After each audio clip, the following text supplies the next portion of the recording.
کوشش کیجئے کہ پورا وجود آداب توحید میں ڈھل جائے. ہمارے معاشرے میں جو تہذیب ہے، جو کلچر ہے، وہ تہذیب توحیدی تہذیب وجود میں آئے. کوشش کیجئے، دعا کیجئے اور کوشش کیجئے جو جہاں تک کر سکتا ہے کوشش. یہ شرک کا مسئلہ معمولی نہیں ہے. کربلا کی جنگ بھی سرکار سید الشہداء ابو عبداللہ الحسین اگر کربلا تشریف لائے ہیں تو کس لیے تشریف لائے ہیں؟ ہم سے نہ سنیے، علامہ اقبال سے پوچھ لیجئے. انہوں نے کیا کہا ہے مثنوی میں؟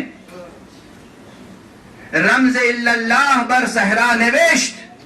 یہ حسین ہے کہ جنہوں نے اپنے خون پاک سے ریگزار کربلا پر کلمہ توحید نقش فرمایا ہے. مسئلہ توحید کا تھا، توحید کا ہے، اور طے شدہ امر ہے کہ جو توحید پر جان دینے والے حسین کے مقابلے میں آئے گا اسے کیا کہیں گے آپ؟ وہ یا مشرک ہوگا، یا کافر ہوگا، یا منافق. مومن تو نہیں ہو سکتا، موحد تو نہیں ہو سکتا، اہل توحید تو نہیں ہو سکتا.